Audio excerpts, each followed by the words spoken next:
Hello and welcome to the Ice Guys. This is the show that takes you into the world of the National Hockey League. Every game, every day, from a betting perspective. With pro sports handicappers, Ian Cameron, Alex B. Smith, and various guests from the world of hockey and sports betting. And now, here's your host, Ian Cameron.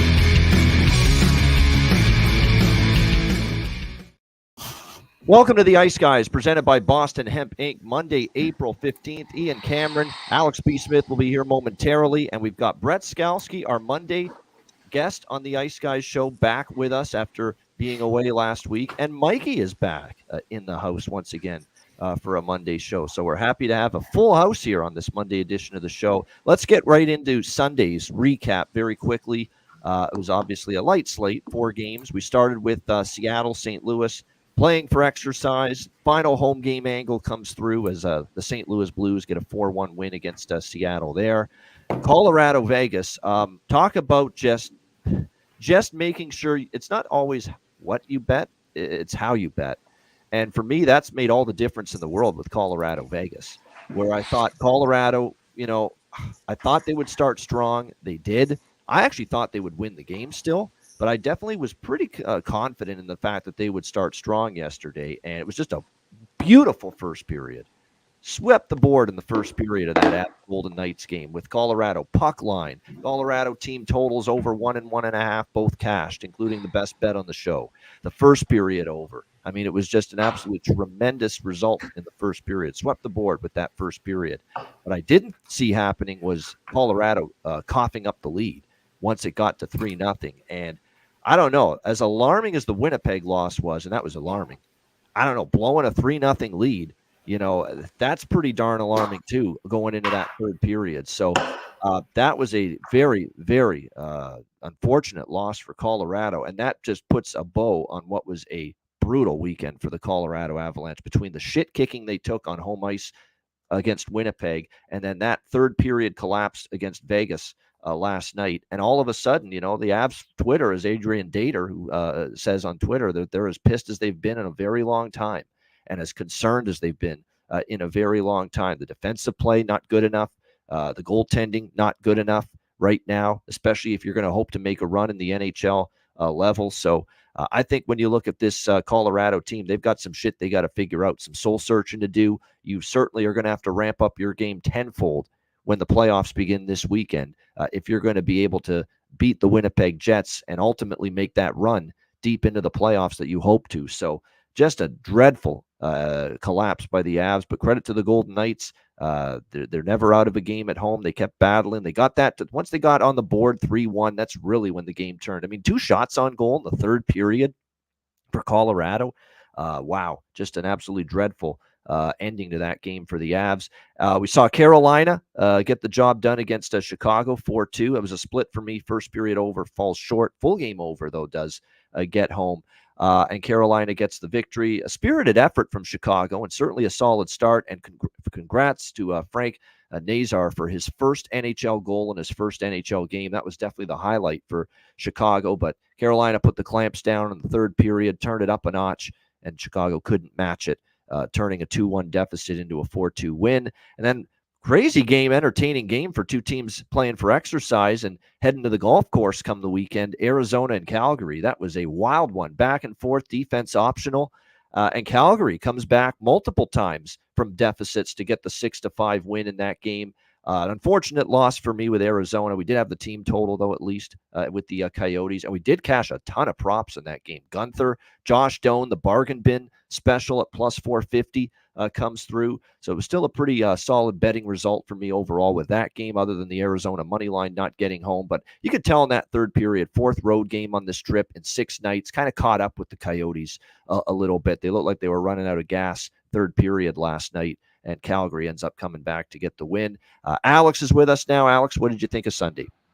Yeah, I mean, like I said, the Avalanche and Golden Knights game was obviously the big highlight. And like I said, this is a bad spot for Colorado now to be in, just having issues on the back end, having issues with goaltending, and now about to go into the belly of the beast and play this Winnipeg team. Like I said, embarrassed you 7-0 at home, and now you're gonna have to go, more than likely play games 1 and 2 in that spot. And make matters worse, Vegas, they're still on the fringe. It's a good win for Vegas, but I don't like what I'm seeing out of Vegas either heading in the playoffs right now. It's funny how these top-tier teams that we were so comfortable looking at in the middle of the season and after the All-Star break, like Colorado, like Vancouver, like Vegas, all of a sudden now kind of turn into these shaky teams at the absolute worst of times. So it's going to make things interesting. Obviously, we get 5 days away till the playoffs start and start looking up at series prices and different series things.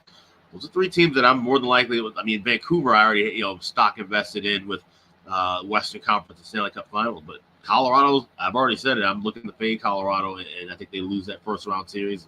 Vegas, I'm not sure if I'm going to be necessarily just fading them outright if they lose in the first round, but I'm more tempted to possibly bet against them or start looking at some other different things. Certainly wouldn't be teams that I'd have circled for any kind of futures moving forward. No doubt. Mikey, what did you think for Sunday? Yeah, I mean, I don't blame Colorado fans. I mean, it's been a brutal April. What are they, 2-5? Like you said, though, yesterday, you knew they were going to come out guns blazing in the first period, but to get outshot 11-2, another team that blows a 3-0 lead. I understand if teams like a Columbus want to blow a 3-0 lead, but teams like the Avalanche should not be blowing a 3-0 lead and entering the final frame. So we'll see. Like the issue with Colorado has been goaltending. It's going to continue to be goaltending. I don't know what they're going to do with Georgiev. I know Bednar gave the thumbs up to the media saying I'm going with Georgiev moving forward just to probably give the guy some confidence. But how confident is Bednar starting Georgiev in game one on the road in the Winnipeg Whiteout? I mean, good luck to him. As far as the other games, Coyotes, I just want to say a shout out to them with all the craziness happening in the last few days for them to, even though they lost last night, they've been giving an A+ effort the last handful of games. I mean, that whole story is crazy. It's a young team. These guys have houses and properties and investments in Arizona. You're shuffling your team, your wives, your girlfriends, your kids, and they're still all business-like. So I like that out of them. No doubt. It absolutely is impressive with everything that's been going around with the move to Utah, which is a question of when it becomes official, not if. Yeah, it's been impressive to see how they've competed well on this road trip. Brett, good to have you back after a couple weeks. How did the weekend go, and what did you think? Yeah, it was a good weekend. I watched that Colorado-Vegas game last night, and I couldn't believe they blew that lead either.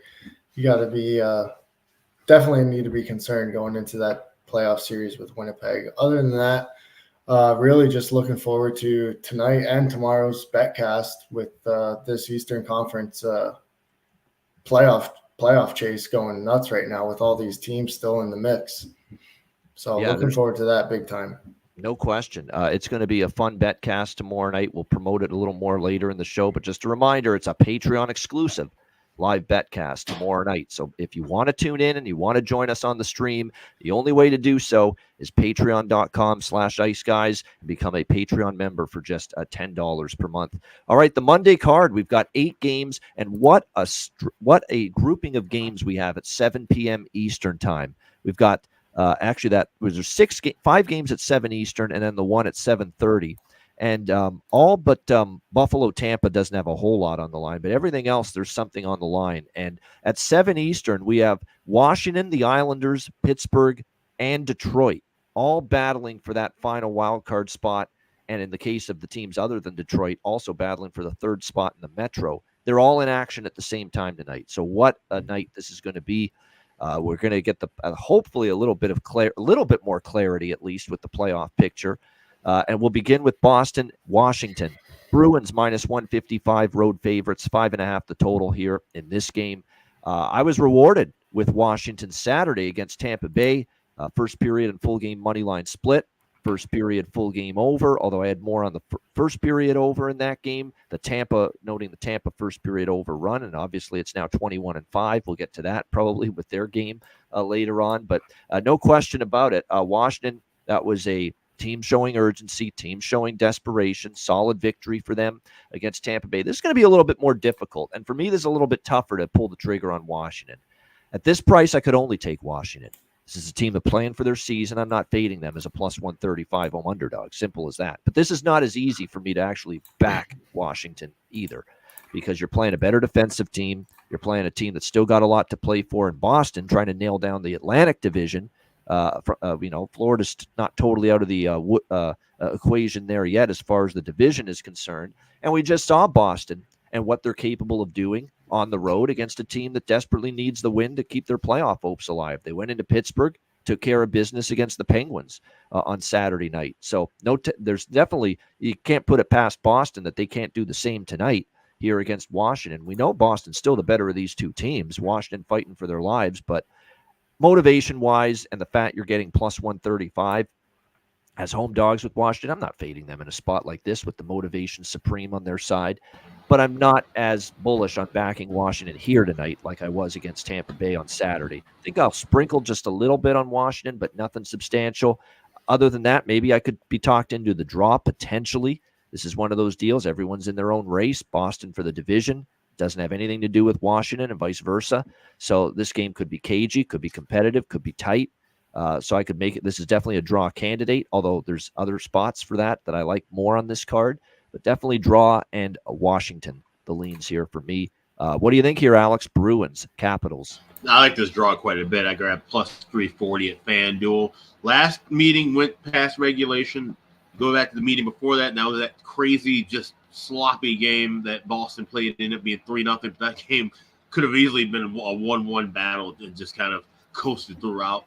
And then you go back to the 2-1 game before that. So we've seen tight battles between these two teams in recent memory. Like I said, Boston trying to get points to clinch the division. Washington trying to get points to secure that wild card berth. This game definitely feels like if it's 2-2, 3-3 late, any kind of tie, this will be slowing down and going past regulation. So plus 340, give me the draw. All right, like the draw. I couldn't argue with that. Brett, what do you think here? Boston, Washington. Well, the only thing I'm on right now is the draw as well. I think Washington, desperate for points. I hope they don't get it. As a Flyers fan, I hope they don't get to overtime, but they're desperate for points, but Boston is the better team, and they're in their own race as well. So the only thing I'm going with here is a small play on the draw. All right, small play on the draw. Yeah, this is definitely a draw situation that makes sense. Capitals in a tie game, they're not going to take too many chances. They just aren't.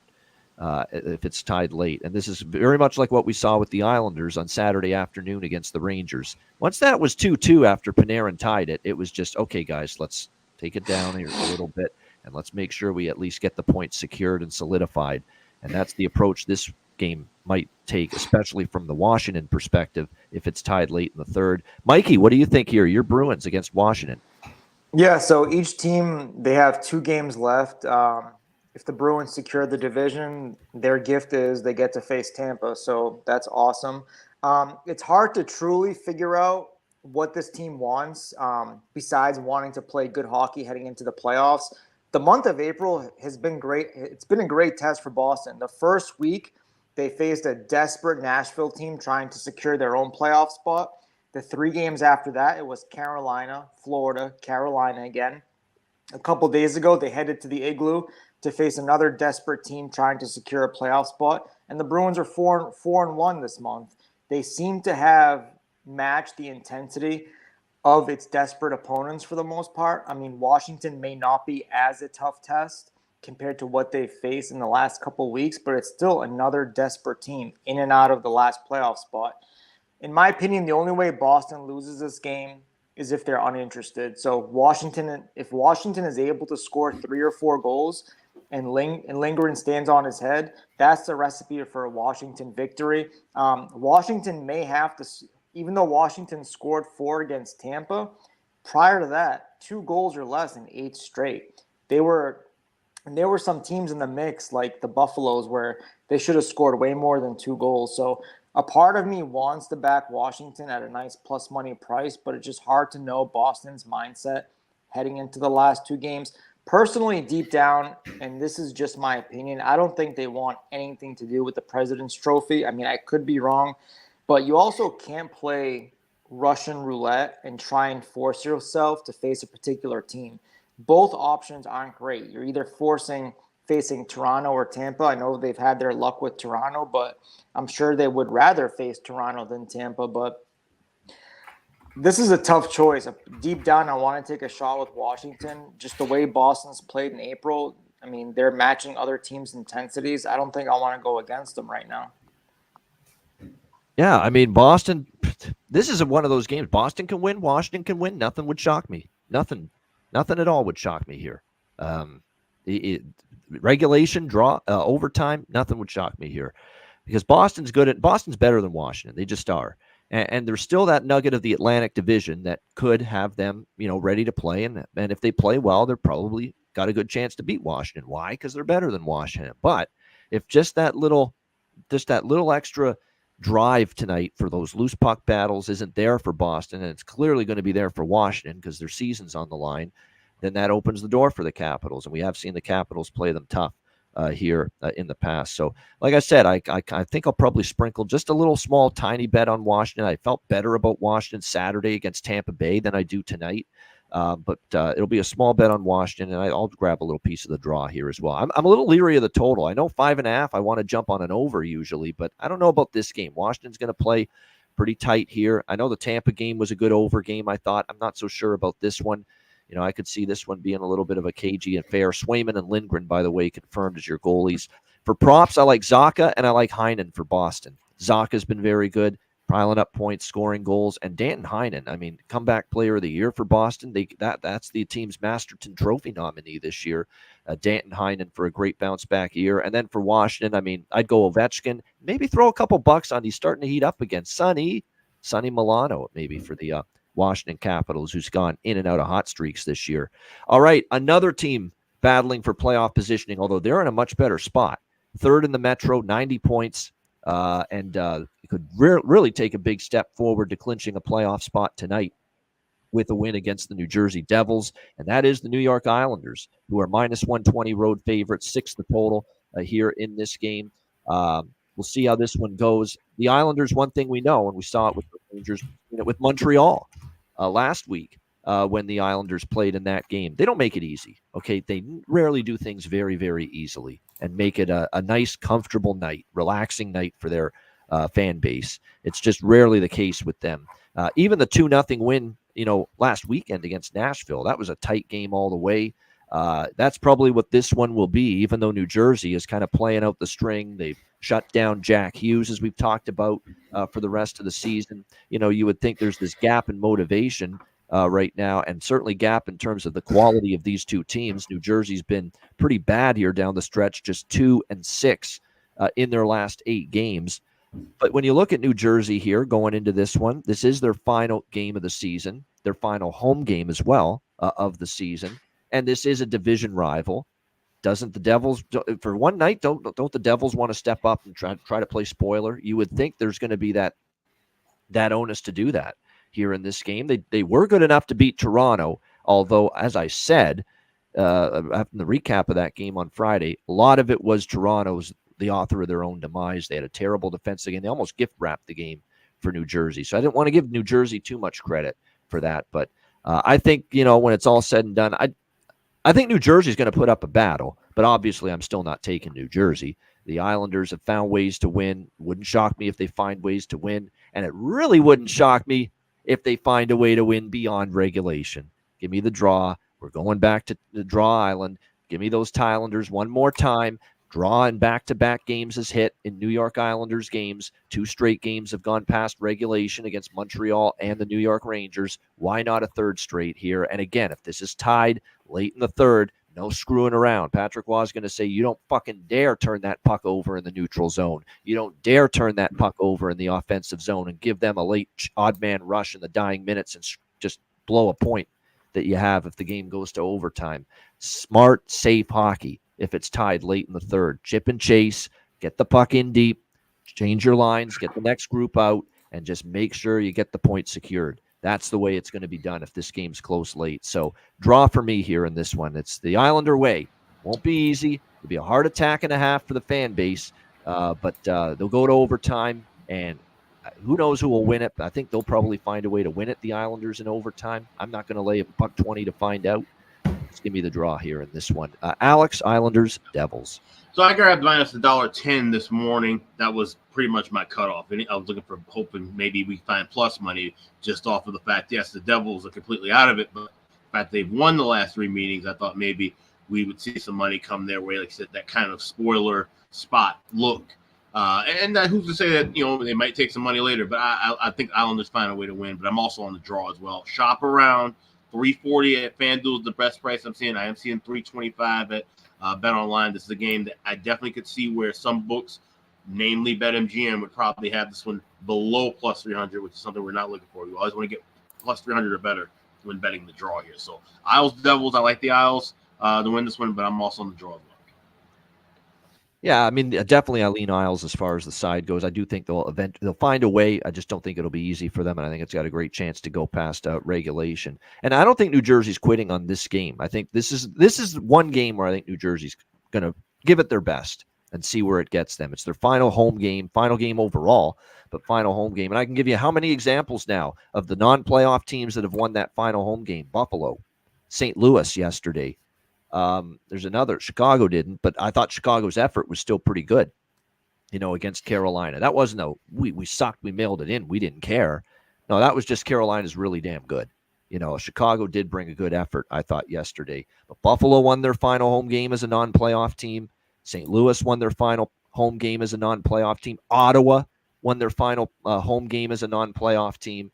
There is that incentive to just let's send the fans out home this season with a good effort, a hard effort, a good performance, regardless of a win or a loss. Come to play, show up, bring your best. And I just think we'll see that from New Jersey tonight. What do you think here, Brett? Islanders, Devils. Yeah, the only thing I'm on is, like Alex said, the Islanders money line. They win tonight at all, they've clinched their playoffs. So I think the motivation is there for them. The Devils are 0-4 in their last home playoff games, and we know with the Devils, they kind of have that love-hate relationship with their home building, their home fans. I'm not sure how much they even care about this last home playoff game. They probably do, but, I mean, the team's shut Hughes down. I don't know what the motivation is for them, even being home for the last game. So I'm on Islanders minus 110 to clinch playoff spot tonight. All right, Islanders as well for Brett with this one against the Devils. Yeah, I should point out, too, with the Boston-Washington game, Boston just needs a win in any fashion. They're Atlantic Division champs tonight, and in this game, the Islanders just need a win in any fashion. Doesn't matter, regulation, overtime, shootout, whatever the case, a win gets them in the playoffs. What do you think here, Mikey? New York Islanders, New Jersey Devils. Yeah, so I was wondering what the New Jersey motivation is as well. I mean, look at last year. They make the playoffs. They're down 0-2 in round 1 against the Rangers. They come back and win that series before they get blown out by Carolina. And now Hughes isn't available. They're not going to make the playoffs. I mean, their coach got fired not too long ago. But then you bring up the whole last home game, and it's a division rival. So that does have meaning, and it's something that's been happening for several years with the last home game of the season for non-playoff teams. But besides that, I mean, the price has finally gone up a little on the Islanders. They were pretty much a pick 'em this morning, and that's where I grabbed them at. Like Alex said, I got them at minus 110. Now you're seeing them in the mid-120s. I didn't understand the line at first, even if New Jersey has had their number this year. They've beaten them all 3 meetings. They've scored at least 4 goals. You have a hot Islanders team needing another point or 2 to secure a playoff spot. And that looked non-existent for about 10 days in March, in the middle of March. I mean, no one thought they were going to make the playoffs. Now they're 6-0-1 in April, the only loss coming this past weekend in a shootout to the Rangers.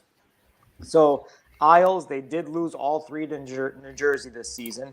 As recently as a couple weeks ago, the Islanders got blanked at home 4-0 by New Jersey. So I'm going with the Islanders here. The price is right. They're the better team. The motivation's there. I mean, to $110 for this Islanders team, it seems a little bit too good, but I'm on it. Islanders money line 110.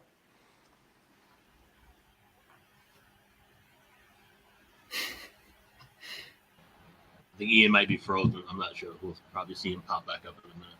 but I'm not sure what game he wants to switch to next. Let's see. Let's go back in rotation or wait for him to get back in. Pretty sure Nashville, Pittsburgh will be the next game that we'll be talking about. So, which that's of course a huge game. Ian, you back? Yep, we're back. So, yeah. Yeah, good stuff, guys, on that game. Yeah, Palmieri, Horvat, Nelson, maybe he's starting to heat. I know had a big day against the Rangers on Saturday, but definitely as far as props go, I'd be looking in that direction for sure. And then when you look at the situation here, you look at the Devils.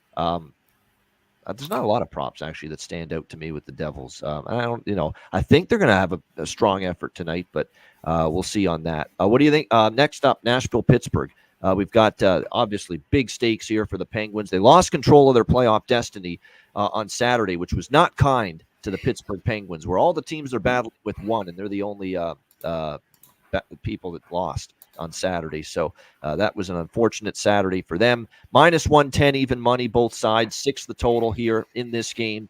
Of course, and by the way, I should point out for Washington, I forgot to mention this, Jensen and Sandin on their blue line are both out tonight. Jensen with the scary collision on Saturday against Tampa, so they're a little short-handed on the blue line. And in this game, in this game, there's a couple of there were some injury concerns here for the Pittsburgh Penguins going into this game. I know Lars Eller, Chris Letang, their status for the game initially was called into question just a little bit for this one, but it looks like both of them are going to be good to go. They're in the lineup. It's still just Achari, Graves, Harkins, Nieto on the injury report tonight for the Pittsburgh Penguins. Nashville pretty much fully healthy outside of Carrier, the defenseman, who's been out for a period of time. UC Saros confirmed in net for the Nashville Predators in this game tonight, and it'll be, and this was a big decision for Mike Sullivan because he's clearly gassed. He's clearly been overworked. This is how many starts in a row? 12 or 13 starts in a row now for Alex Nedeljkovic, and you can see in the last few, he has not been as good. He has not been as sharp. He's struggled. He's been giving up 4 or 5 goals routinely here in these last few games, but they've clearly got zero confidence anymore in Tristan Jarry, and I can't blame them. I really can't. They pulled Nedeljkovic against Boston on Saturday. Jarry comes in, he gives up a goal on the first fucking shot he faces. I mean, so it's just very, very difficult right now for this Penguins team and Mike Sullivan to have confidence in Jarry at this point. So even though Nedeljkovic has had a heavy workload, I think he's fatigued. I think he's tired. He needs a break. He's allowed 15 goals in his last 4 games combined. They really are. He's stuck. He is stuck because he knows if I put Jarry in there and he shits the bed and he's had a rough run for Pittsburgh in net, I'm not going to hear the end of it. Where at least with Nedeljkovic, his run 5-0-1 to start this stretch of games that he got in there consecutively is what gave us this chance to be back into the playoff mix. So he's in a brutal spot. He's almost like in a lose-lose either way. Jarry's got there's no confidence in him right now at all. But Nedeljkovic is definitely leaking oil right now and struggling, and he's tired right now for this team. But they're going to go back to him and just hope for the best. We'll see how it goes. Look, I took Pittsburgh against Boston, and they lost. I have a hard time trusting them again here. I'm not betting against them. They obviously need this game, and I'm not going against that at home where they've been pretty good prior to the Boston loss. But Nashville's not totally they don't have zero to play for. Nashville. They obviously don't have the stakes in this game that Pittsburgh does. But I think there is that element that they're sitting 3 points ahead of Vegas. Try to stay ahead of them with just this final game, and this is their final game of the season, by the way. Nashville. They won't say it publicly, but in that dressing room, you're thinking, we'll take our chances. We'd rather take our chances with Vancouver in the first round right now than the mighty Dallas Stars. So I think from that standpoint, stay in that first wild card spot.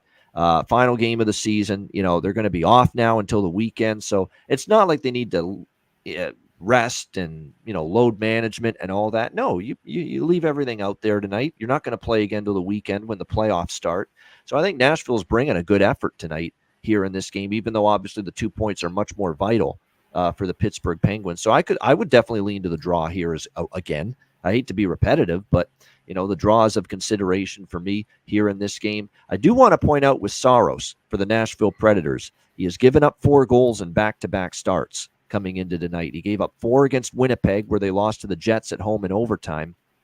And he gave up 4 goals against Columbus, believe it or not, on the weekend. Now, they were up big. I think a product of it was Nashville was kind of sitting back, but nevertheless, he hasn't been nearly as sharp the last 2 games. So I'm on the draw a little bit, but what I really like here, give me the over by Fecta. Over 1.5 first period, especially the full game over. I think Pittsburgh's a dead nuts over team right now. They can score. Crosby's been great. Letang's been great. Malkin's been great. Carlson's stepping up. Bunting's been amazing. Raquel, Drew O'Connor, and we'll get to him in a moment. He's been awesome for the Penguins as well. Like, their offense is fine right now. They're scoring. They're doing enough offensively to win these games.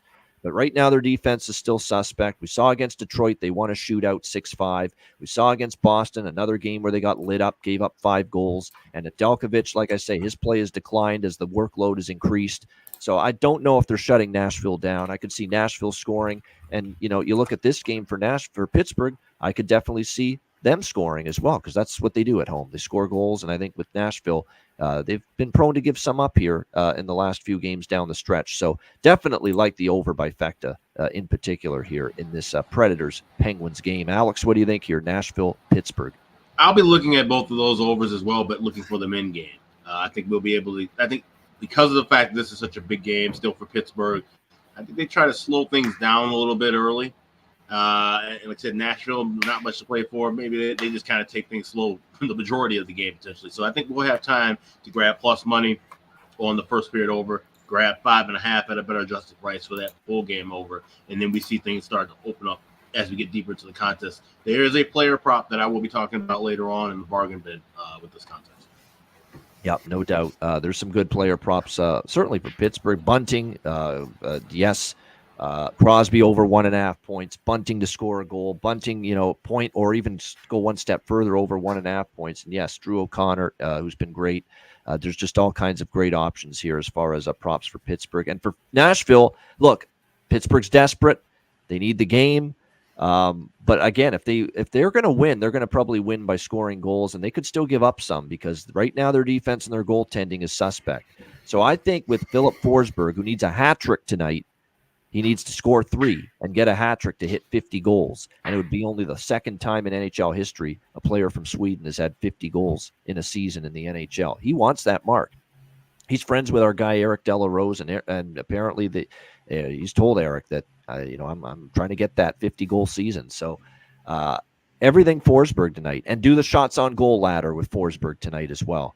It's worth a shot here to go over, not just a standard shots on goal number, which I think is 4.5, but, go over 5.5, go over 6.5, go over 7.5. I did that with Austin Matthews Saturday, and we got all the way to 10 shots on goal with him on Saturday as he was trying to get to the 70-goal mark in that game. I think you can take that same strategy here tonight with Philip Forsberg with the shots on goal ladders involving him tonight in this game. What do you think here in this one, Brett, Nashville-Pittsburgh? Yeah, I'm on the draw as well. Small play. I have not yet pulled the trigger on the over, first period over or full game over, but I've got it jotted down to dig a little deeper into. I'm on Nashville money line. I got it when it first opened at plus 112. I think Pittsburgh, like you alluded to with Nedeljkovic, he's just running out of gas. I mean, their last couple games here, they've given up 6 goals, 5 goals, 3 goals, 4 goals. He's clearly out of gas. So I'm on Nashville money line. I know you said Suarez as well has given up 4 goals in the last 2 games each, but I trust him to bounce back more than Nedeljkovic right now and kind of close that door and limit Pittsburgh scoring, albeit the more desperate team. The other thing that I'm on, and I think this is my favorite one from this game, is Nashville over 2.5 team total. I got it at minus 130 this morning on ESPN. All right, there you go. Pittsburgh. There's no Flyers bias in that bet, is there? I'm kidding. A little bit. Gotta ask. A little bit. I gotta ask. That's all right. A little bit. Matt does the bets with love, and many times, so it's all right. It's all good. Hey, I took the draw, so I'll give him a point. Yeah. What do you think here, Mikey? Nashville, Pittsburgh. Yeah, Nashville's last game of the season, they lead Vegas by 3 points. So Vegas can still catch them. At first, I thought we'll see if Nashville rests anyone, but with it being the last game and it's on a Monday, they have at least 5-6 days off coming up. So I don't think they're going to rest anyone. Nashville was plus 110 this morning. Now it's pretty much a pick 'em on both sides, minus 110. I'm seeing in a couple books.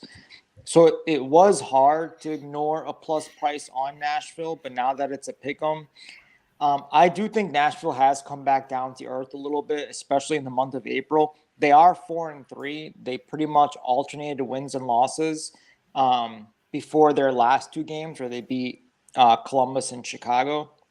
They've clinched a playoff spot. I just don't think their intensity level is going to be on the same level as Pittsburgh.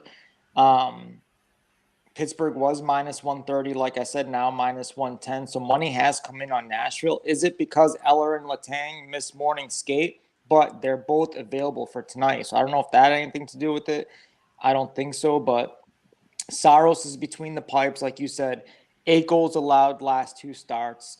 3+ goals allowed, 5 of his last 7. Like Brett said, out of the 2 goalies, who do I trust more to bounce back? Of course, Saros. So the Preds want Saros to form into the Saros they know before the playoffs.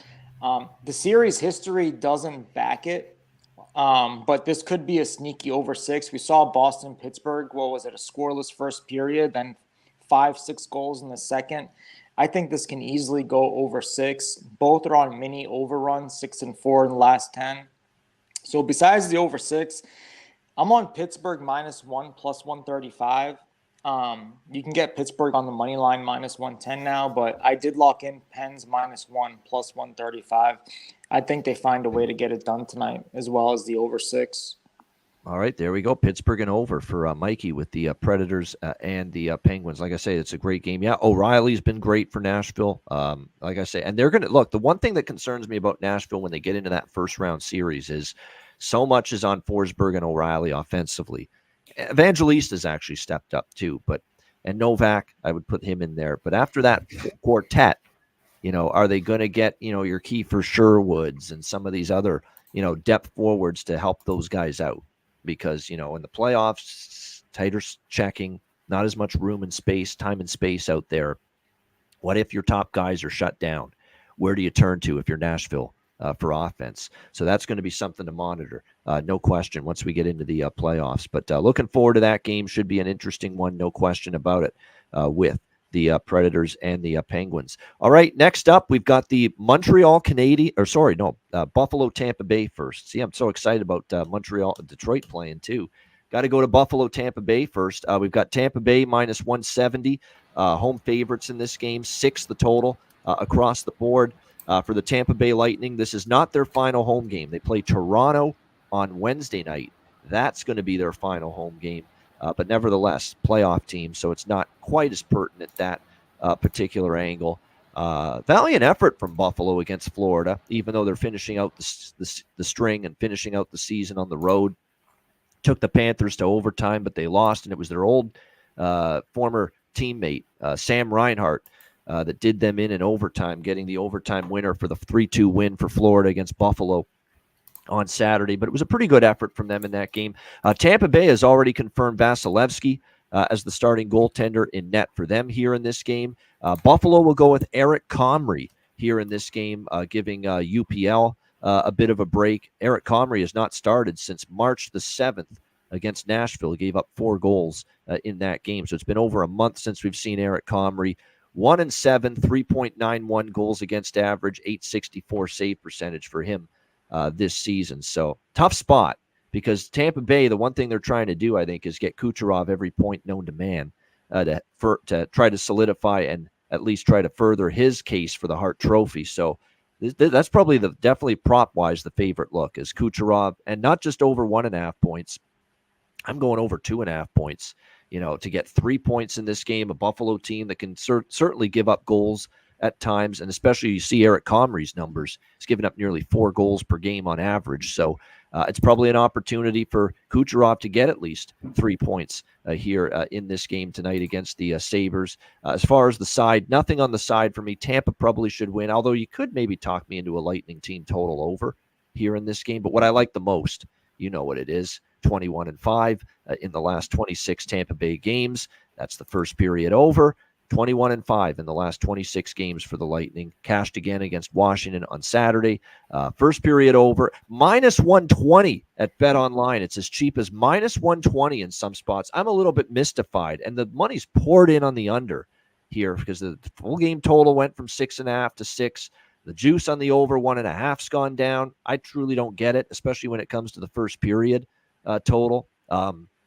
I think we see at least 2 goals. What about that Buffalo first period against Florida on Saturday? 4 goals in the first period, 2-2, and then there was nothing after that for the rest of regulation. So love the first period over. I'm going to have the full game over in pocket too, but not as much as I have the first period over. That is the one I really like here because it could be like that game again where you get 2-1, 2-2 early and then slows down after that. I am on the full game over, but I definitely like the first period over even more here in this game. Alex, Buffalo, Tampa Bay. I really love this first period over. Like I said, I grabbed it at $1.20 this morning, and then I went and grabbed a little bit more at $1.25 when it did move at one point. Not only do you have the 21-5 run for the Tampa Bay Lightning, but if you look at this series history, 10 straight first period overs, 16-3 the last 19 meetings for the first period over between these two teams. And then, of course, we had Amazon delivery driver Eric Comrie in net as well. Give me the first period over here. Poor guy. Yeah, but you know what? It's unfortunate because he's actually been decent in times in the past. He had some nice little stints there in Winnipeg, but here with Buffalo this year, I mean, the stats don't lie. 1-7, and that goals against average approaching 4. So it's been a tough season here for Eric Comrie. The times he has been in between the pipes here for the Sabres this year. Brett, what do you think here? Sabres Lightning. Yep. The only thing I'm on. We all know Tampa Bay can pour it on offensively at home. I think, while they might not have anything to play for standings-wise, playoff seeding-wise, the motivation's there for some of their players to hit offensive milestones. That with them at home where they can score, combined with, as Alex said, the Amazon driver, Eric Comrie. I just have Tampa Bay team total over 3.5 at +110. Good stuff there as well. Tampa Bay team total, which I like, over 3.5 as well. Mikey, how about you? Buffalo, Tampa Bay. Yeah, I was interested in possibly taking a shot with Buffalo, who always seems to play Tampa tough. But once I saw Comrie confirm between the pipes, that's not happening, even if you're getting a nice plus money price on them. Buffalo has beaten Tampa 4 out of the last 5 meetings, believe it or not. And generally, this should be a prime time fade spot for Tampa. Clinch the playoff spot last couple games of the regular season. But they've lost 2 in a row, and you don't want to lose 3 in a row, 4 in a row heading into the playoffs. So I think Tampa gets it done. But I'm just not sure I want to lay this price, even though it's really not too bad for Tampa. So I have nothing on this, but I'm going to tell you guys on that first period over. Good stuff there. As far as props go, I'm going to go a little heavier on this tonight. Steven Stamkos goal prop for Tampa Bay. 40 is what he can hit with one more goal, 40-goal season. And I think he's on a string of 40-goal seasons as well. He wants to keep that intact. So, yeah, Steven Stamkos for sure. He's at 39. He just needs one more. And look, he's got another game to get it if he doesn't score tonight because they play Toronto on Wednesday night. But why leave it to chance? You got a Buffalo team coming in here with Eric Comrie in net. You got an opportunity to get that 40th goal tonight. Why don't you take it if you're Steven Stamkos? So definitely that's makes some sense here for me tonight as far as a goal prop, the one I like the most on the Tampa Bay side of the equation. All right, we move along. Now we're going to talk about Montreal and Detroit. This is the first of a home-and-home series tonight and tomorrow. Back-to-back. Tonight they're in the Motor City, and then they go to La Belle Province in Montreal tomorrow night, the same 2 teams, and they do battle once again. Here tonight in Detroit, Red Wings -230, home favorites in this game, 6.5 being the total in this matchup. Montreal continues to, down the stretch for Marty St. Louis, play hard, play with effort, play with, passion, want to put a good foot forward here down the stretch. This has been a competitive Canadiens team here down the stretch. They beat Philadelphia handily 9-3 on the road here these last 2 games against the Islanders, who need the points desperately. They got that game to overtime, lost 3-2. Ottawa, last home game, so there was incentive for the Senators. They lose Montreal, but in a shootout 5-4. Again, very competitive. And it wouldn't shock me if they give Detroit a battle here. Now, will they win the game? I'm not so sure. But definitely I think they could give Detroit a battle. The one thing that's concerning right now about Detroit laying a number like this and a price like this is their goaltending. Reimer didn't play great against Toronto, even though they won. They scored enough for him, and that's why they won that game. And as we've talked about with Alex Lyon, he's kind of going through the Alex Nedeljkovic syndrome. He's been worked a ton. He hasn't been as sharp the last couple times he's been in net. The last time he started against Pittsburgh, he gives up 6 goals in that game. So, how much gas is left in his tank right now if you're Alex Lyon? And he has been confirmed in net here tonight for the Detroit Red Wings in this game. I'm on the over here, 6.5, because I just think if Detroit's going to win, they're going to score, and they're probably going to give up goals because I just think this defense and this goaltending is vulnerable right now. But I'm only going to go to the full game over here. I'm staying off the first period stuff. This could be a game, actually, just in my mind, the way I've got the game flow in my mind, where how it could turn out tonight, where we could actually see a slow start and then the goals start to explode second period, third period, and beyond. So I do like the over 6.5 a little bit. And this is a game I'm going to sprinkle on the draw as well. Because, look, I don't think it's going to be easy for Detroit because I just don't know if they're defending well enough. And I know their goaltending is shaky enough where Montreal can be right in this hockey game. And then you add on to the fact that from a series history standpoint, 5 of the last 7, that's right, 5 of the last 7 head-to-head meetings between the Canadiens and the Red Wings have gone past regulation. So we have seen a lot of overtime and shootout head-to-head with these two teams in recent meetings. So over 6.5 in the draw for yours truly on this one. What do you think here, Alex? Montreal, Detroit. Yeah, just strictly the draw. I'm seeing it the highest price, $3.90 at FanDuel. Seen some 350s, 355s elsewhere, so definitely shop around and get the best price available with that. Like I said, 5 of the last 7 meetings going past regulation. Montreal back-to-back games going back past regulation. Like I said, they're playing tough, playing heavy. That they understand how badly Detroit needs this game, along with some other things as well. And don't think Detroit, they'll be scoreboard watching. That's something we have to talk about with all these games starting. Detroit back-to-back past regulation as well. Toronto and Pittsburgh games. That's right. Yeah, and that's something we have to talk about with all these games starting at 7 Eastern. There's going to be scoreboard watching. So we might see some crazy things potentially happen late in games. If Detroit knows, we might see like Detroit pull a goalie, a little earlier, do something kind of crazy in that aspect. Because I think goal differential is one of the tiebreakers in that kind of later spot. That someone was bringing that up, that a goal differential could be a tiebreaker involving Detroit and another team as far as I think Washington as far as a wild card spot goes. So we could see some goofiness like that might throw off some of the plans, but I still like the series history here enough to roll with the draw. Yeah, no, I think it's regulation wins first tiebreaker, regulation and overtime wins second tiebreaker, right. And then after that, I think they go to goal differential. Yeah, right. I think that's the order of the tiebreaker. And because Caps and Wings have been close to regulation wins, I think there's just been a little bit of mention to that third tiebreaker. I noticed that's the reason why Pittsburgh's not out of this yet, even though they're out right. They're 1 point behind Washington right now. They have the regulation wins tiebreaker pretty much over everybody, the Pittsburgh Penguins. So, that's why if, they're going to win some of these tiebreakers if they end up tied in points after game 82. So that's why if you're Pittsburgh, while it was a bad Saturday for you, you're still very much alive in this. And a big part of the reason why is because you own the tiebreaker edge over a lot of the other teams you're battling with. Brett, what do you think here? Montreal, Detroit. Not the Flyers. They don't. Just want to throw that out there. Yeah, I'm definitely on the draw. I think out of these last 2 games, right, Detroit and Montreal are playing the last 2 games against each other. Not both of these games are going to be blowouts, one way or the other. One of these 2 games is going to go to a draw. So I'll be playing draw on both matchups. With this potentially being the last game at Little Caesars Arena this season, I think there is obviously the motivation for the playoffs, the motivation for the home fans. So the only other thing I'm on is the Detroit team total. I got a nice -110 price early this morning. Good stuff there. Mikey, how about you? Red Wings and Canadians. Yeah, I want to back Detroit, just not at this price. Montreal, they pretty much bring it every night. Not many nights off for this team with Marty St. Louis behind the bench. It's just nuts to pay -230 for a team that's 3-7 in their last 10 games.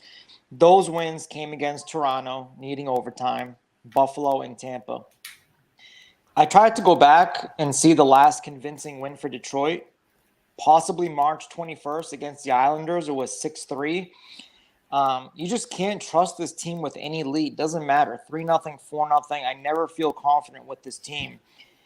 However, when I saw that reaction in the celebration after Larkin's overtime goal, I mean, this team wants the playoffs more than they want to breathe at the moment.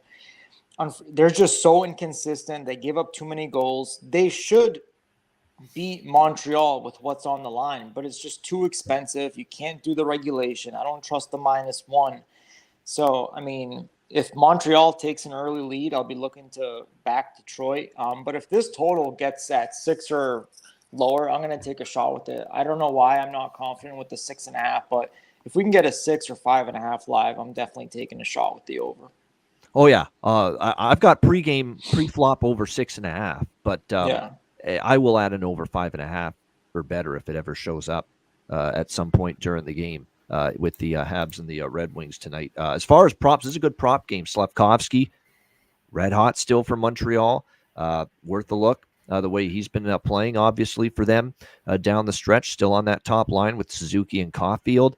Yeah, definitely consider Newhook and Armia. And someone in the chat mentioned Mike Matheson for Montreal. There's no doubt he's on a 6-game point streak. He has multiple points in 4 of those 6 games as well. So he has been absolutely on fire for actually it's a 7-game point streak now, and he has multiple points in 4 of the 7. So not only Mike Matheson points, sprinkle on that over 1.5. I agree. And I'm doing it because he was a great decorated defenseman. He's going to be a good one, I think, in the NHL. Making his debut after signing the college contract the other day. Lane Hudson out of the Boston University Terriers, now joining this Montreal team. Why not? First goal. You know, we're seeing this shit with the guy that from college coming up and scoring his first goal in his first game. It's amazing. Frank Nazar last night for the Chicago Blackhawks. Now, I know Hudson's a defenseman, but he's an offensive-minded defenseman. He's always been that way. He's going to be excited. Not only first game in the NHL, but for a team like the Montreal Canadiens. So I just get that feeling that, like I said, we've seen this now a couple of occasions. Saw it with Sam Colangelo for Anaheim, first NHL game, scored the goal for them as well. So, it's very possible this can happen. So as far as taking a shot here with Lane Hudson props here in this game, I think it's definitely worth a look here. No question. As far as his props, I'm just trying to bring up the current prices with that. But like I said, you're going to see him in the lineup. He's going to be, I think, on the second pair as well tonight. Let me see, plus 750, 790 at Bet99. So why not? A couple of bucks on that. Lane Hudson in his NHL debut for the Montreal Canadiens. All right, next up, we've got the Ottawa Senators taking, and by the way, Larkin for Detroit. Raymond for Detroit as well for props. They have been heating. Larkin's been great. Raymond's starting to heat up right now. Maybe DeBrincat. DeBrincat had a great game against Toronto. So those are the 3 Detroit players I would target. Andrew Kopp, by the way. I mentioned how Detroit struggled defensively. Part of that has been missing Andrew Kopp the last few games. He's a game-time decision for tonight. So he might return. He's a big defensive presence at the center ice spot. So we'll see if Andrew Kopp is able to return here tonight for the Detroit Red Wings. That would be a huge help to them, certainly, especially defensively. Ottawa Senators, New York Rangers next up. Rangers minus 240 home favorites, 6 the total. Very simple equation for the Rangers. Win and they clinch the Metropolitan Division, and it can be a win in any fashion tonight. Regulation, overtime, shootout. 2 points gets them the division title here tonight against Ottawa. Of course, Ottawa had their final home game. Now they go on the road to finish off the string. I think the Rangers get it done, but minus 240 is not exactly a price I'm excited about with this team tonight. But the team total, I might eye that as something that might be. Yeah, I'll take that against Korpisalo for the Ottawa Senators, who's confirmed in net tonight for this game. Yeah, I'll take a little over 3.5 here, minus 125 or so with the New York Rangers team total. A little sprinkle on the over by Fecta as well. But the thing I really like even more than all of that, more than the Rangers team total, more than the over by Fecta, it is Artemi Panarin. 48 goals, 2 away from 50. He wants 50. He's been shooting the puck quite a bit. Artemi Panarin over shots on goal ladder. Consider it tonight. He's trying to get 50 goals, 2 away from that mark. He's got 48 going into tonight. He wants to get to 50. To a brilliant season, obviously, 118 points, but 50 goals as well for a guy that's known even more so as a playmaker. What an accomplishment that would be for the bread man, Artemi Panarin, as Alex B. Smith just thinks in his head, what the hell did Chicago thinking years ago, giving up on that guy and putting together a season like this. But yeah, I think he's got a great chance to get to 50. Do we trust Ottawa defensively on the road against this Rangers team trying to win the division? No. So I think it's a great chance to take a shot here with the over 1.5 goals tonight on Artemi Panarin, which you'll get at a pretty nice price here in this game. And also, of course, the shots on goal ladder for the bread man, because I think he's going to be firing away. It's a Wyatt Earp night, as I like to say, for Artemi Panarin, in my opinion. Alex, what do you think here? Senators, Rangers. Yeah, I hope a hair falls in the drink of Stan Bowman wherever he is right now because of that trade. I get pissed off about it just every now and then throughout a given year. Just absolutely asinine. But Rangers, I'm hoping they lose this game because I still have a plus 400 ticket alive on Carolina to win the division, but probably not going to happen. So the only thing I'm going to be rolling here is the 2 goals plus 800 with Artemi Panarin. I think they said they're going to be feeding in the puck, and he should be able to get 2 here. Maybe a little sprinkle on him to be the last goal scorer as well in this spot. But that's just what I'm looking at. Panarin props only here within this contest. Like I say, the Rangers team total over, the over by Fecta, I like it in this game. I think I like even the Panarin stuff even more. The goal prop to get 2 or more, and also the shots on goal. I like the latter too because it's these players that are trying to get these milestone goal numbers. I mean, it's amazing how much they've got that more willingness to shoot the puck. And definitely you saw it with Matthews on Saturday against Detroit for Toronto. And I have a feeling you could see it here tonight with Artemi Panarin as well. Yeah, Zibanejad against his old team, Russell Deck in the chat saying, yeah, he used to be with Ottawa. That's an angle that we talk about. So maybe he has a point night as well and gets on the board and makes an impact. Brett, what do you think here? Senators, Rangers?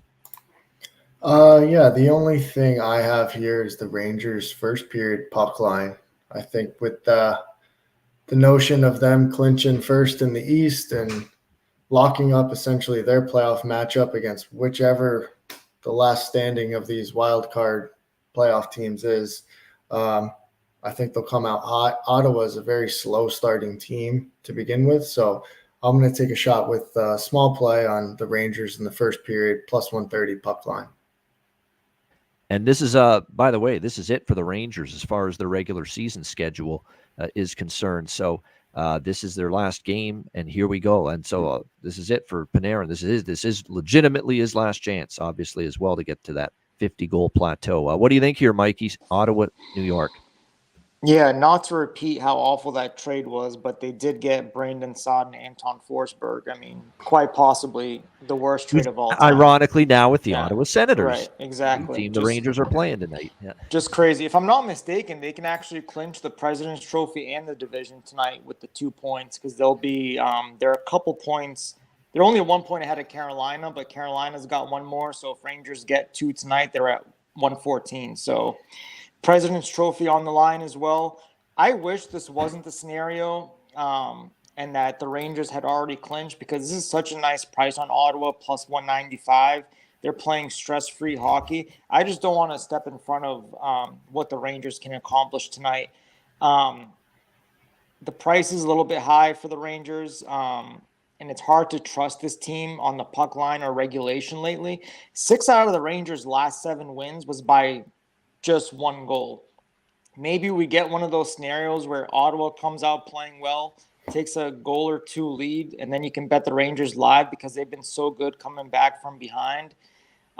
It can happen. Rangers have been a little slow in the first period. Ottawa is still interested in playing spoiler and making it harder on teams, so it's not out of the question. Ottawa could take an early lead, but too much on the line for the Rangers. You have a no-nonsense guy like Laviolette behind the bench. It could easily be a 60-minute business-like game for the Rangers. I feel like I'm all over the place with this one, so unless something comes up live, I'm just going to stay away. All right, pass for Mikey with the Senators and the Rangers. Yeah, I'm looking at Artemi Panarin's shots on goal recently at MSG. 4, 4, 5, 8. He had 8 shots on goal. Boy, I'd love one of those tonight. 8 shots on goal like he had against New Jersey. We're going to cash some steps on that ladder. Step by step, rung by rung, climbing Artemi's ladder. There we go. That's a little Huey Lewis there from the 80s. Yeah. Not Jacob's ladder tonight, Artemi's ladder. Here we go, step by step, rung by rung, climb that shots on goal ladder for us tonight for Artemi Panarin in his quest for 50 goals. All right, Minnesota, Los Angeles, minus 165, home favorites, 5.5 the total here in this game. So kind of think Minnesota's kind of a team that's just looking to get the season over with. I know they beat San Jose, and they look pretty damn good in that game as well, 6-2, but how much of that was bad San Jose when you look at it? I think that definitely had a hand in just why Minnesota was pretty damn good in that game. And now they go back to Philip Gustafsson, and the only fear I have of betting against Minnesota right now is when we see the young phenom, the Swedish phenom, Jesper Wallstedt, who's actually played very well his last 2 starts against Chicago and San Jose. He got the victories for Minnesota in both of those games. But now they go back to Gustafsson here tonight against L.A. You look at where this L.A. Kings team is in the standings right now. I think from an L.A. standpoint, it's get our game in gear, 97 points. We're right now in a spot where we're trying to maintain that spot over Vegas, because Vegas can still jump them for 3rd in the Pacific Division right now. And look, they play Edmonton right now if they stay in the 3rd spot in the Pacific Division. So is that something they want? Do they want to take their shot again with Edmonton, knowing they've lost 2 years in a row to the Edmonton Oilers in the first round of the Stanley Cup playoffs? We'll have to wait and see. But one thing I do know is the Kings have been just absolutely terrific at home. They basically ended the season totally reversal of how they started the season, where they sucked at home and they never lost on the road. Now they're kind of on the road, and they can't lose at home now. That's the way it's been for this LA Kings team of late. I did have a small bet here on LA in regulation. I know there's that little conspiracy theorist out there that, hey, don't maybe avoid Edmonton in that first round series, but I don't know if they think that way. They're playing good at home, and I don't know if Minnesota is going to be ramped up for this game. So for me, it's LA in regulation. Again, though, not best bet material either. What do you think here, Alex? Wild Kings. Yeah, I took just small shots on first period over, full game over. These were better prices. I got minus $1.10. That was actually overnight last night, and minus $1.15 on the first period over. I can see where this is just kind of a roll the puck out and maybe get some goals here, especially for LA. Like I said, they're just trying to sharpen the sword before the playoffs get ready. And like I said, we saw Minnesota get their offense rolling. So I think there's some guys who are going to be just kind of more playing for themselves than anything else, just kind of trying to bump their numbers up. And 5.5 price, these cheap prices, I think it's worth looking at. But definitely wouldn't be, like I said, siding with anything Minnesota or even a team total. If LA could make this one-sided and still be able to get this full game in first period over by themselves. Yeah, I agree with looking at Akil Thomas again, but I like Fiala especially tonight against his former team, the Minnesota Wild. I think his props are going to be worth a look. LA finishes the season against Alex's Chicago Blackhawks on Thursday night. That's going to be their final regular season game. And this home win streak for LA, like I said, I'm not kidding about how well they have played on home ice. Right now, this Kings team enters the night on a 5, 6, 7, 8, 9, 10 11 game home win streak entering tonight for the Los Angeles Kings and trying to make it 12 in a row on home ice. What do you think here, Brett? Minnesota, LA. Yep, with that home win streak, LA's on. And then if you look at Minnesota, right, they're beating the bad teams, losing to playoff teams. And not only losing to playoff teams, giving up 7, giving up 5, giving up 4, giving up 5. They're getting smoked. They ain't blocking any shots these days, Minnesota. So I'm on LA puck line plus 150 and the LA team total over 3.5 at plus 135. All right, there we go. Liking also the over, like Alex and the said. over. All right, at 5.5. And yeah, this could be a night too, where for the Kings, who are normally a team that can lock it down defensively, second to last game, minimal stakes on the line. It does open the door maybe for a little bit more of a track meet than it otherwise would be. What do you think here in this one, Mikey? Minnesota, LA. Yeah, I believe Kopitar is doubtful though, right? I just read that. Kopitar is indeed, yes, a game time decision. But right now, I think the way they're talking is they might be cautious with him, and he may not go. Undisclosed injury, but anyways, LA just blanked Minnesota a couple weeks ago, 6-0. They played again back in October, so they've 13-3 outscored Minnesota this season. It's LA or pass. Probably have to bring it down to -1 to lessen the juice or take a shot in regulation. I don't see this game going to overtime. Another team in LA that can remain third in the division or drop down to the last wild card spot and face Dallas. So very, very tough. Nothing locked in, but I'd only be looking at LA in this one. Oh, by the way, it's a 9-game home win streak for LA right now. They're going for 10 tonight, so we got the number wrong. It's 9-game home win streak. They're going for number 10 here tonight against the Minnesota Wild. All right, final game of this Monday night NHL card. It is the San Jose Sharks taking on the Edmonton Oilers, and look at this monster of a number with the Oilers as home favorites here in this game. And keep in mind, this is coming off a game that, basically they can't win the Pacific Division anymore. And yet here they are, -550 home favorites here over the San Jose Sharks. The total in this game, 6, shaded to the over pretty much across the board here in this game. Of course, for Edmonton, you look at where they sit. They are basically pretty much second place, locked in. So there is question marks about what's on the line, what's at stake, what's their reason to go balls to the wall for if you're Edmonton. But there is something that they might be excited about, and that's the return of Connor McDavid, who, by the way, you would think, he missed the game against Vancouver. You were cautious with him, but you could easily rest him tonight too, because you're locked into second. But McDavid wants to, further his own case for the Hart Trophy at this point. He wants to get games in down the stretch. He's already probably says to Chris Knobloch, hey, I've missed a couple games. I don't want to go into the playoffs ice cold, and sitting all this time. So he's going to get back in tonight and return for the Edmonton Oilers after missing the last 3 games.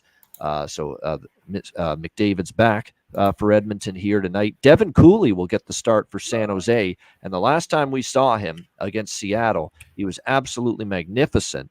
50 shots faced and steals 2 points for the San Jose Sharks at home against Seattle.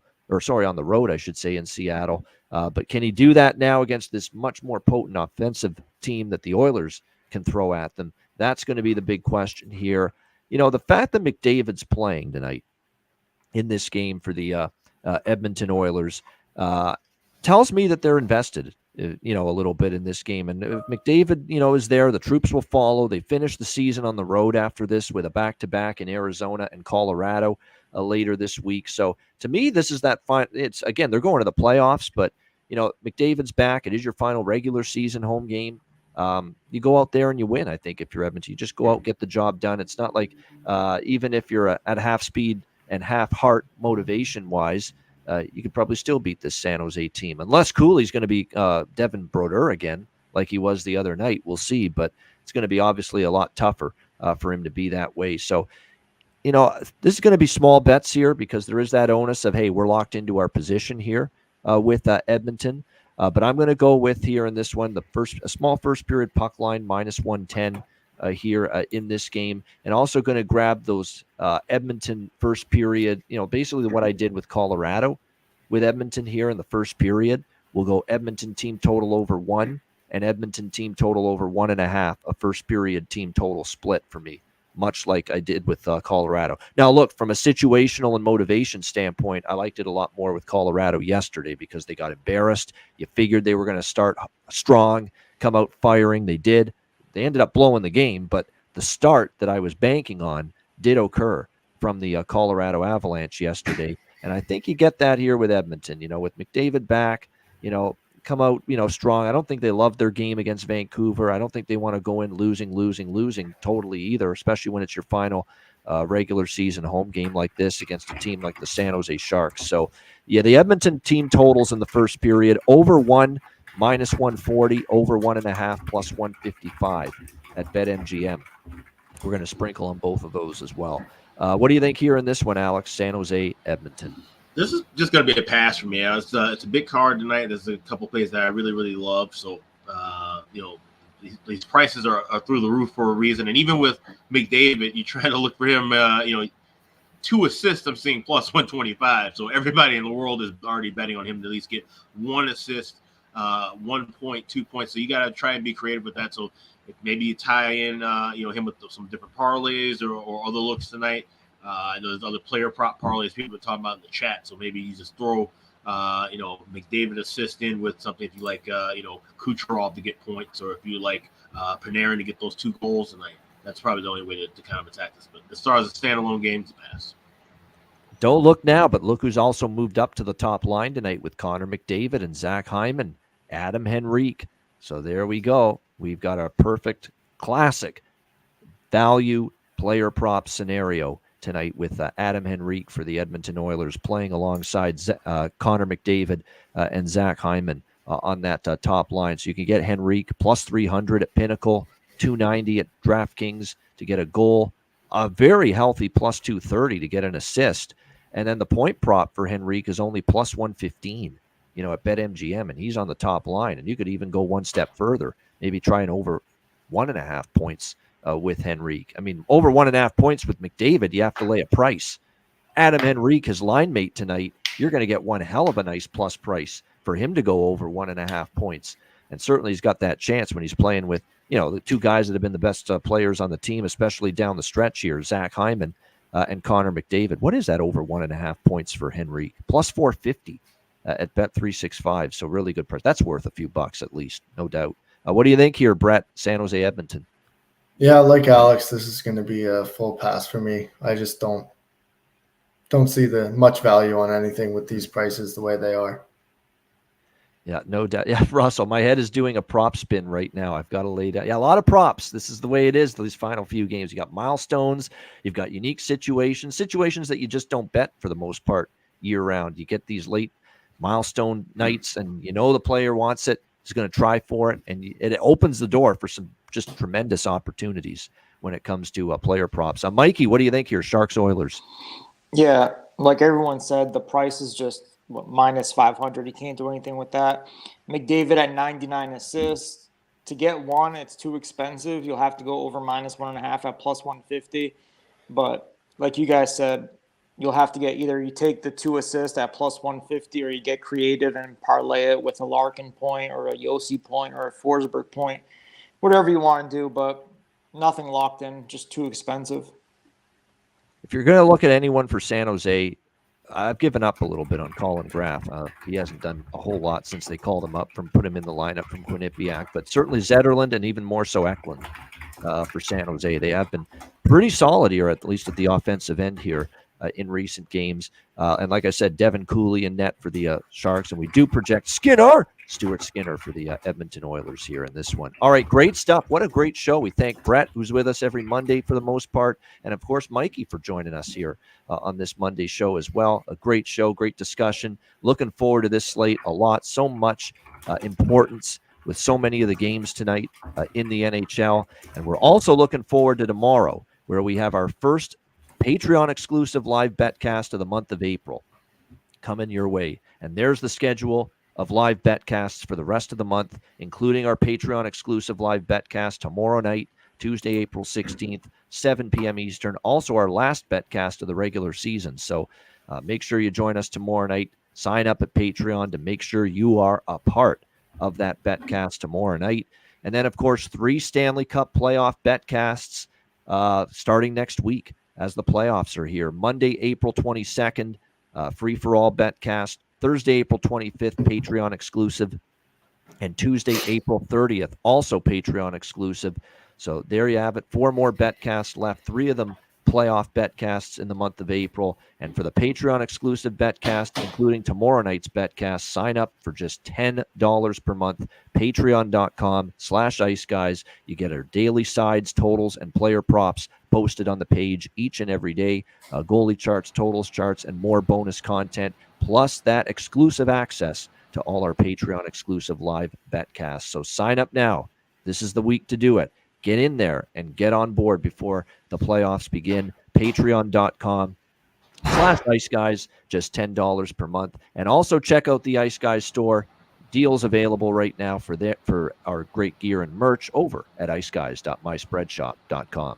Yes, you have until midnight tonight Eastern to get free standard shipping on all your orders. So definitely want to put things in your cart right now and make sure you check out before midnight, get that free standard shipping. And you should have that just in time for right at the beginning of the start of the playoffs. So you can get all of our merch. We got everything in stock right now, and that's over at iceguys.myspreadshop.com. All right, great stuff. It is a bargain bin special of the night and best bet time coming up in just a moment. But first, as always, we'll hear from our great daily sponsors, our friends at Boston Hemp Inc.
All right, Boston Hemp Inc. Make sure you check them out and get 20% off all orders on the website using the promo code IceGuys at bostonhempinc.com. All right, bargain bin special of the night. I have an encore to follow after hitting with Josh Doan for the Arizona Coyotes last night at plus 450. We'll see if we can come up with another bargain bin in the win column for this Monday night. Alex, we'll start with you.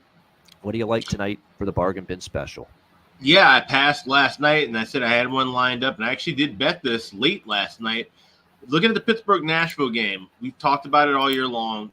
The man who's carried this team on his back to even get to the point where they're even trying to play for another playoff spot, it's Sidney Crosby. I like him to get things rocking and rolling early, so I'm going with him to score the first goal. I got it plus 1,000. You can now get plus 1,100 over at FanDuel, so that is going to be my bargain bin special. Sidney Crosby gets the first goal of the game for the Pittsburgh Penguins. Plus 1,100. All right, Sidney Crosby, Pittsburgh Penguins, the first goal of the game, upwards of 11-1 with that for Alex with his bargain bin special of the night. Brett, what do you got for your bargain bin here tonight? I'm going with that same game as Alex. As he said, Sidney Crosby putting the team on his back. I expect this game to be a track meet. I'm going to go with Crosby's line mate, Drew O'Connor, to score a goal plus 410 at FanDuel. That's another really good choice. I'm on that as well. Drew O'Connor, Pittsburgh Penguins, plus 410 for Brett Skalski's bargain bin special of the night for this Monday night. Mikey, how about you? What do you like in the bargain bin? You're muted. All right. I actually don't know if you're muted. I see the mute symbol's not there. Uh-oh. Try exiting and coming back in, Mikey. That sometimes does the trick. There we go. Yeah. Live television, folks, or in this case, live YouTube. What can you do? By the way, I couldn't believe how much I enjoyed. We'll kill some time with this little story. I could not believe how much I enjoyed this Billy Joel concert last night. Honestly, I mean, it was one of the few things like I was watching, and it's like it was a light night. I saw CBS is showing Billy Joel here at Madison Square. Pop it on. His backup band's fucking incredible. Yeah. And look, Billy Joel's lost some, strength in his voice. He's 74 years old. We all would, at that age. But he still puts on a good show. Gives it his all, but more importantly, that band that he had with him was just outstanding. The saxophonist, the female vocalist, the guitar guy, the drummer was outstanding. No, it was a pre-taped concert. Ice X. It was his 100th show at his Madison Square Garden residency. I think it was last month or 2 months that it took place, the 100th show, and they decided we're going to record it for television and put it on a primetime special. And it was last night that it aired. So, and it will re-air again because it'll re-air again because there were issues here in the States with certain networks that abruptly cut to some other programming or whatever. So I just read a thing that they're going to be showing that again for those who haven't seen it. It was pretty good. Yeah, it was. No, I think his catalog is actually pretty good. All around the stuff in the 70s and the 80s were his big hits. Like the funny thing is, they hit Piano Man, and he played, My Life, and he played You May Be Wrong, but You May Be Right. I mean, he hit all the big ones. It's Still Rock and Roll to Me. He got through a lot of the scenes in an Italian restaurant. I mean, it was a good array of songs, and yet he still didn't even get to all of them. Either that or they didn't show the entire concert, which to me might have been the case because they only had a 2-hour window plus a shit ton of commercials, by the way. It was ridiculous. They played a commercial break after every song. Holy goodness. There's no way that could have been the whole concert. No way at all. There was no Uptown Girl, at least on the television special last night. No Uptown Girl. No We Didn't Start the Fire. Pressure. There were still a bunch of them that he didn't hit. Or at least was not on the television special last night. But yeah, I enjoyed it. It was a fun way to spend a Sunday night with not a whole lot going on in the sports world. Mikey is back with us. Mikey, your bargain bin special. What do you like? Sorry about that. Are we good now? Yeah, good. All right, cool. All right, Zaka, 2 points plus 390. So he's 2 points away from 60 on the season.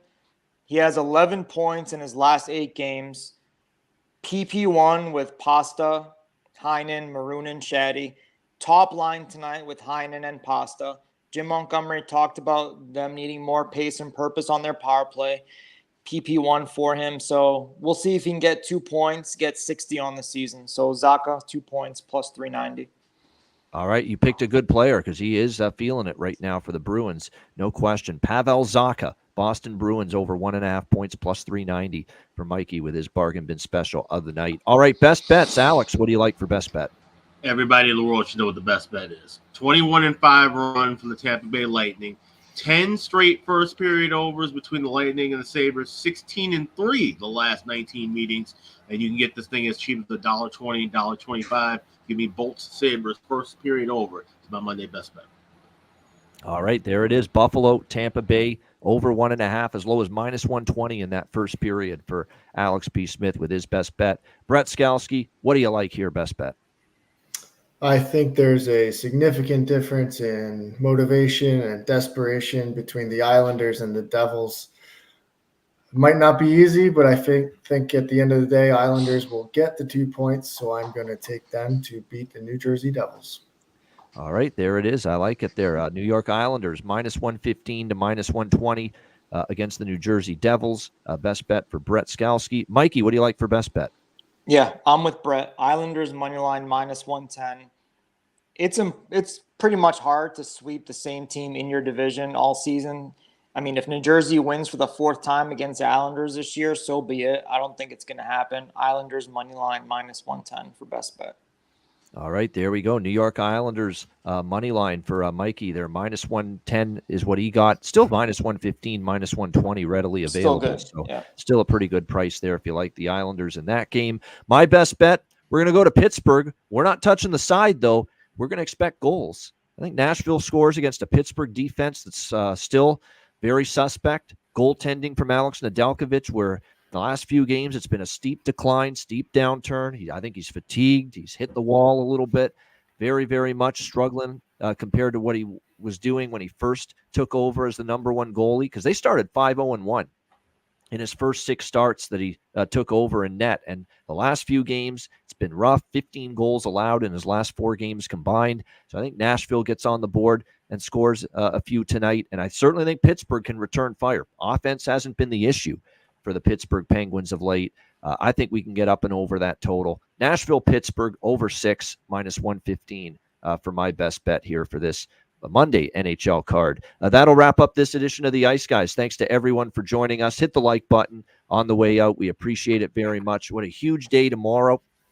Alex will not be on the Daily Show tomorrow, so it'll be just Matty Robinson and I, but he will be ready to rock for the Patreon exclusive live betcast tomorrow night, and we hope all of you are ready to rock for the Patreon exclusive live betcast. Again, sign up patreon.com/Ice Guys, just $10 per month.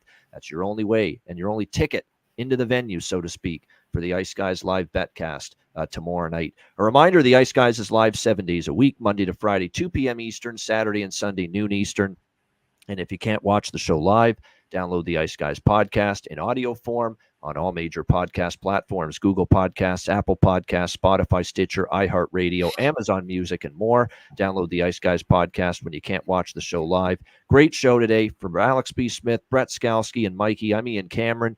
Have a great Monday night. Enjoy the games and good luck. And we're back with you tomorrow on Tuesday for a big day here on the Ice Guys.